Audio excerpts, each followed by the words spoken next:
త్వరలోనే సీఎం రేవంత్ రెడ్డి మీ పార్టీలో చేరబోతున్నారని చేస్తున్నారు. అసలు ఏంటి అసలు ఈ వ్యాఖ్యలు ఏంటి? నిజంగా అలాంటి సంప్రదింపులు ఏమైనా పార్టీ నుంచి జరుగుతున్న పరిస్థితి ఉందా? ఎస్, అంటే సీఎం రేవంత్ రెడ్డిని ఒక ఆర్ఎస్ఎస్ కార్యకర్తగా చూస్తున్నారు. కేవలం రేవంత్ రెడ్డి బీజేపీకి అనుకూలంగా పనిచేస్తున్నారని కూడా ప్రధానంగా ఆరోపణలు వస్తున్నటువంటి పరిస్థితి. నిజంగా అలాంటి ఏమైనా ఒప్పందాలు ఉన్నటువంటి పరిస్థితి ఉందా? సార్, ఆర్ఎస్ఎస్ సబ్జెక్ట్ మీరు తీశారు కాబట్టి ప్రతి ఒక్క పార్టీలో ఆర్ఎస్ఎస్ కార్యకర్త ఉన్నారండి. ప్రతి ఆర్ఎస్ఎస్ కార్యకర్త బీజేపీ కార్యకర్త కాలేదు. భావాలు ఉండొచ్చు, భావజాలం ఉండొచ్చు, అది వేరు విషయం. అది కేవలం ఆర్ఎస్ఎస్ కార్యకర్త అయినంత మాత్రాన బీజేపీ పార్టీకి వస్తున్నాడు, నరేంద్ర మోడీ గారిని అన్నాడు అనేది అవాస్తవమైన విషయం. అది కరెక్ట్ కాదు. మొదటి రోజుల్లో కేసీఆర్ పొగిడిన రోజుల్లో ఇటువంటి ప్రధానమంత్రిని నేను చూడలేదు నా జీవితం.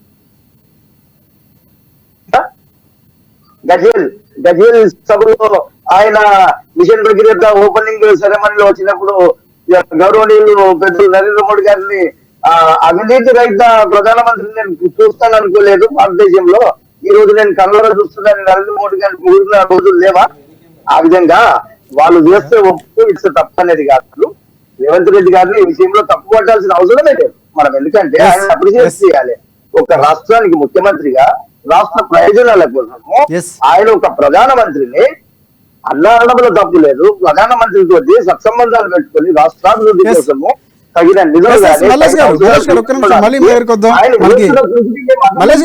ఒక నిమిషం బీఆర్ఎస్ పార్టీ నుంచి రామ్మోహన్ గారు జాయిన్ అయ్యారు. ఎస్ రామ్మోహన్ గారు, ప్రధానంగా మీ పార్టీకి సంబంధించి పెద్దన్నగా అభివర్ణించడం. నమస్తే. ఎస్, పెద్దన్నగా అభివర్ణిస్తూ ఒక రాష్ట్రాలకు సంబంధించి పెద్దగా ఉన్నటువంటి ప్రధాని మోదీ వచ్చినప్పుడు రేవంత్ రెడ్డి సాధారణంగా ఒక సీఎం హోదాలో వెళ్ళడం, స్వాగతం పలకడం, ఎందుకు మీ పార్టీ ప్రధానంగా అది లోపాయికార ఒప్పందంగా తెలంగాణ సెంటిమెంట్ తాకట్టు పెట్టినట్టుగా చెప్తున్నటువంటి పరిస్థితి ఉంది. సో పూర్తిగా అక్కడ ఆయన ఇవ్వాల్సినటువంటి విలువిస్తున్నారు, ఆయన వెళ్లాల్సినటువంటి రాజకీయ పరంగా వెళ్తున్నారు తప్ప పూర్తిగా ఇక్కడ వ్యక్తిగతంగా వెళ్ళేటువంటి పరిస్థితులు లేవు. కేవలం ఇక్కడ రాష్ట్రానికి రిప్రజెంటేటివ్గా ఉన్నటువంటి ముఖ్యమంత్రి దేశానికి రిప్రజెంటేటివ్గా ఉన్నటువంటి ప్రధాని గౌరవించాల్సిన అవసరం ఉంది. ఆ కోణంలో వెళ్ళారని చెప్తున్నటువంటి పరిస్థితి. సో మీరెందుకు అలాంటి విమర్శలు చేస్తున్నారు? ముఖ్యమంత్రి రేవంత్ రెడ్డి గారు ప్రధానమంత్రి సభకు వెళ్ళడం బీఆర్ఎస్ పార్టీకి ఎలాంటి ఇబ్బంది లేదు.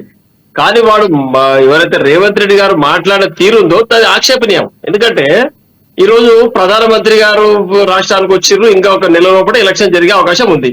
రేవంత్ రెడ్డి గారు మాట్లాడుతూ ఏమన్నారు, మీరు మాకు పెద్దన్న, మీరు ప్రధానమంత్రి మోడీ గారితో అభివృద్ధి ఫలాలు తీసుకురావడానికి తెలంగాణ రాష్ట్ర అభివృద్ధి కొరకు నేను పాటుపడుతున్నా, వారితో డబ్బులు తీసుకురావడానికి నిధులు తీసుకొచ్చి తెలంగాణ రాష్ట్ర అభివృద్ధి చేయడానికి వారి మీటింగ్కి వెళ్ళాలని మాట్లాడుతున్నాం.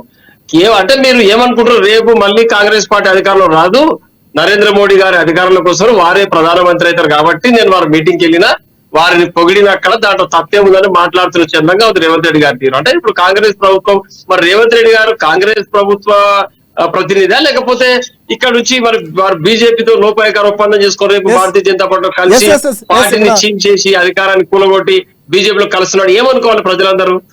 ఏమన్నారు? ఒక్క నెల లోపల 30 రోజుల లోపల ప్రధానమంత్రి గారు ఏం నిధులు తీసుకొస్తున్నాడు మీరు తెలంగాణ రాష్ట్రానికి? రామ్మోహన్ గారు ఒక్క నిమిషం, మీ ప్రశ్నకి అక్కడ మల్లేష్ గారు చెప్పండి.